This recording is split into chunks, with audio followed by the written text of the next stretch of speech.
Now we're talking about the 3 big bricks that you're working with when you're building a dog team. And in the end, I will also talk about something that influence all these 3 bricks. The 3 bricks that I'm talking about is dogs, training and food. If you're new to this channel, my name is Matti. I'm working as a dog musher nature guide up in northern Sweden. Together with my partner Stina, we run a small guide company, so outdoor life is actually what we're doing for a living all around the year. This time I'm in the middle of a 6-day tour and I'm out here with 3 guests and we're heading north from Porte towards Saltolukta. Now we're going to talk about dog team and I'm going to talk about the 3 big bricks you're using when you're building a dog team. And in the end I will add something that most of us forget.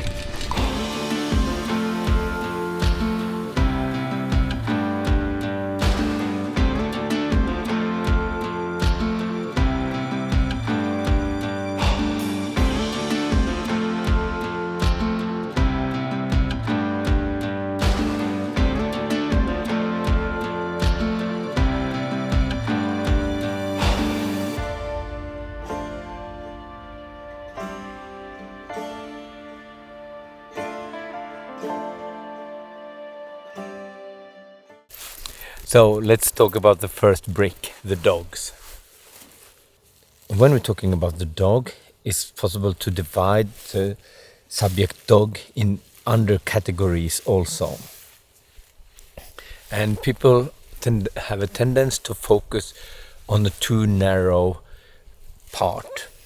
So some people focus only on the pedigree, that it's a right old pedigree, bloodline, blah blah blah. And other people focus on how they are built. They should be long legs or long toes or big ears or I don't know. It's so many different ideas. Actually the dog you can divide it in the pedigree, how the dog is built, working attitude, appetite and function, if they are tested on show business and a lot of different things. And the mistake a lot of people do is that they dive too deep into one of all these things. So when you have a dog, you should both look at the pedigree and you should look at how it really works and how it builds, of course. So several different things make the dog to a dog. Here we have Jesse, and Jesse is 50% from the racing bloodline and 50% from our bloodline. And that have given him a lot of speed, but he work a little bit too hard. He don't have so good fur. And we are not using Jesse and his brother Flo for breeding because it was a little bit too much racing for us. But now we have them. So they follow us and stay with us out here. But Jesse had to sleep a lot indoors. Here is Aya. And she's supposed to be pregnant because she has such a good working attitude, and we know 75% of her bloodline from the back is from our kennel and 25% is from outside. So we haven't bred her by ourselves, so she's coming from a girl called Michaela. But Aya is a very good dog and she can work in all positions in the team. And yeah, we like her very much. So therefore we choose to breed her with one of our old male guys that called Dallas. And Dallas have a super good fur. And you see here, she could have better hair, but we hopefully get better hair from Dallas. But both of these dogs we are choosing to breeding with have super good working attitude. They don't have this just running attitude. They like to run, but they want to move things. They really want to move loaded sleds. And this guy is Matti. He have very, very old Iglopack bloodline that actually don't exist anymore. He have it only because someone have kept frozen sperms from that guy. And he have it behind him, so therefore we bought him, and now he's in my team. He's not the most calm dog, but we have already used him for breeding twice at our kennel because it's good for us with some similar bloodlines as we have, but a little bit older ones. So it's a really good mixture.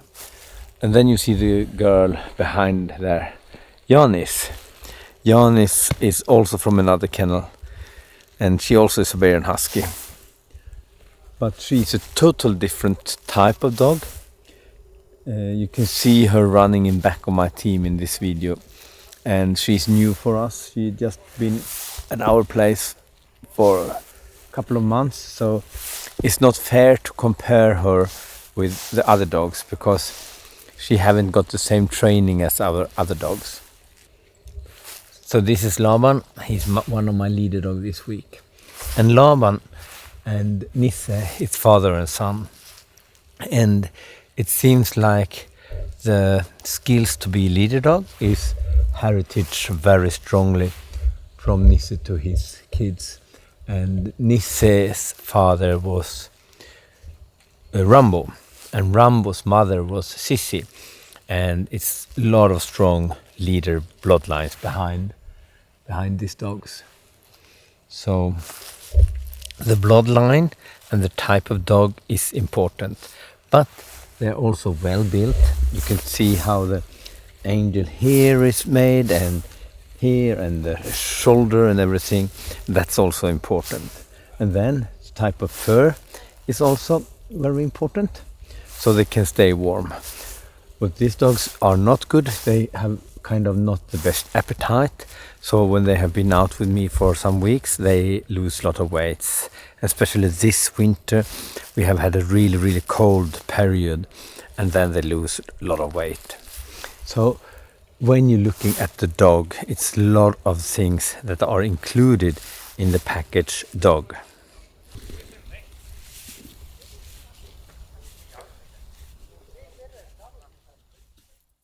Now we left taxi and we are on the way to CTR cabin, and we have a 36-kilometer long ride to go. The first part is in old, nice forest. Right now we are in a kind of spruce forest, as you see. Big old spruces.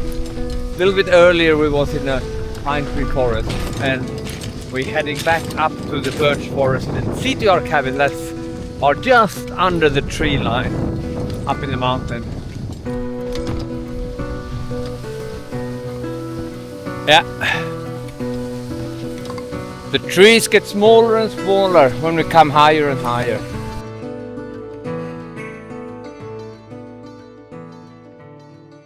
So now we arrived to CTR cabin and the dogs are tired, especially the new one, Janis, but it's not strange because she haven't the same autumn fall training as the other ones. So I think she's doing a great job anyway. And then we have the next big brick of the dog team, and that's the dog food. How are you feeding them, and with what are you feeding the dogs? And how is the dog food itself built up? Is it built up with proteins from birds or proteins from fish or soya proteins? Is it built up with carbs, or is it a kind of carb-free diet? And vitamin and different old things like that. That is in the dog food you buy. And it's also people who feeding them only with fresh food. And then you have the dry pellets and you have the frozen food or the fresh food.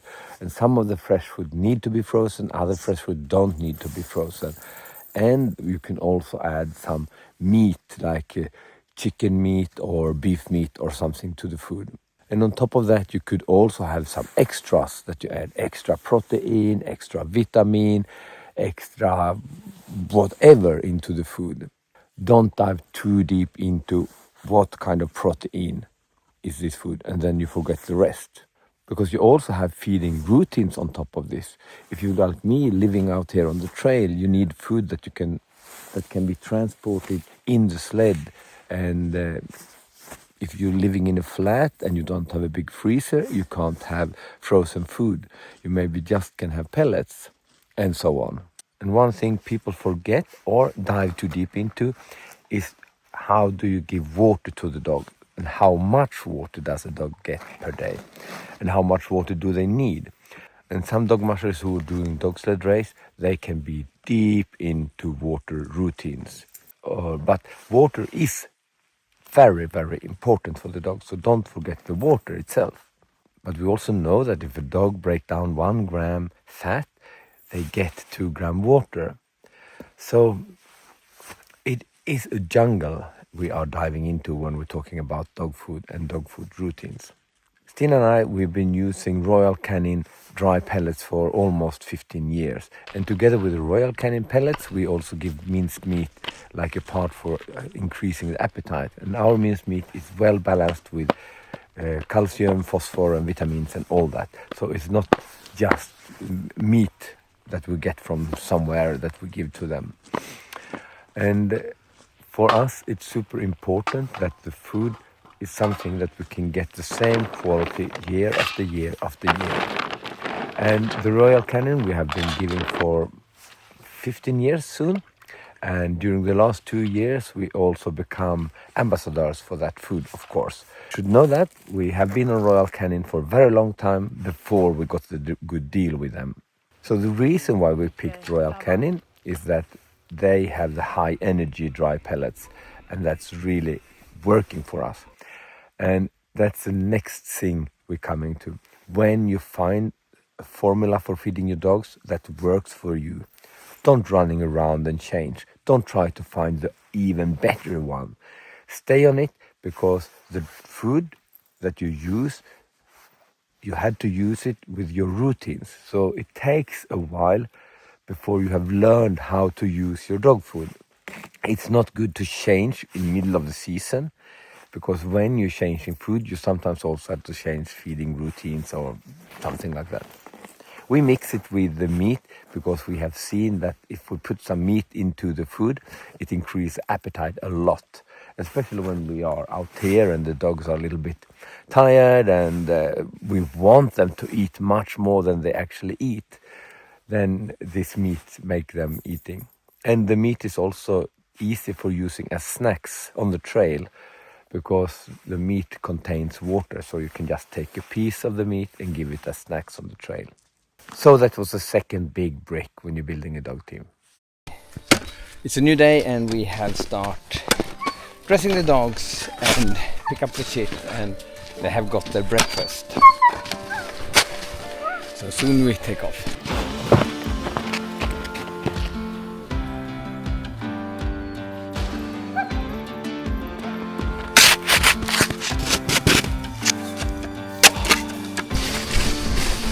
We started out from Fittejärv and we're heading over the mountain towards Saltolukta. No wind, the trail is super fast today.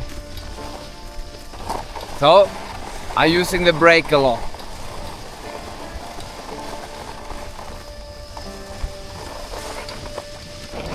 When you're driving above the tree line like this and it's no wind, no snowstorm, it's so beautiful, even if it's a grey day like this. But the weather forecast now for the next coming days is kind of warm, but yeah, it's not January anymore. Then it will be warm, as usually. So now we have arrived to our final destination, Saltolukta Mountain Lodge. And I have talked about the first brick, the dog. I have talked about the second brick, dog food. And it's no matter what kind of dogs you have, what kind of food you give them, as you forget brick 3, training. You need to give your dog a good training. And this is also a subject that a lot of people dive into one narrow part of. Because training is also divided, for me, training is divided in a lot of things. Contact with the dog, it's divided in that it should be used with the situation, and it's, of course, it should be used with working. And then we come to what people normally think about training is actually physical working in front of the sled, pulling. And even the pulling part can be divided in different things. And that's strength, speed, endurance, and so on. So training is not only putting them in front of the sled and running. You had to really build the team with your training. And you had to build your relation with the dog. So it's both mental part, physical part, and probably I forgot something also. But it's a really, really, really important part of the whole dog team, of course. And now when you see these 3 bricks that building the dog team, you understand that it's no matter how good your training is or what good food you give if your dog really is crappy. But an average dog with average food, with average training, make a better result than a super dog with crappy food and no training. Or a super dog, crappy food and good training. Because good training needs good food. And a dog that don't like training, you can't train it. So the bricks are hanging together. And then I was talking early about the brick number 4, or actually it's not the brick, it's actually kind of layover over all these 3 bricks. And that is you and your personality. Because you can't just take my dogs, my way of feeding and my training and copy it, because you are different than me. So somehow you had to find who are you, what kind of dog do you like? And what kind of food is your economy good enough to give? And because you can't just buy the most expensive and then you don't afford to train them or don't afford to have time with the dog. It doesn't help you. And maybe you love to do long distance training out in the wild and camping out, then you should do it. But maybe you are a cold person that freeze directly you enter the winter. And then you should maybe think about making it shorter training and change it to something that fit for you. So it's very easy that you look at someone that have made success and you think, let's cope with that. But don't fall into that. You also have to trust you and look at the dog and learn to read your dog team so you can build your team and you are a part of the team. Remember that. Uphill you work with the dog and you should connect with the dog. You must come into the head of the dog together. You must love your dog. If you don't do that, you will never ever succeed with building a dog team. I hope this video gave a kind of entertainment or a picture of what we are doing when we're building our dog teams.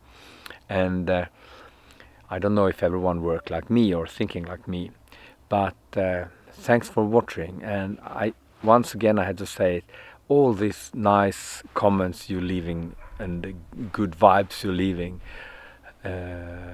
thank you very much, really much. We really enjoy it.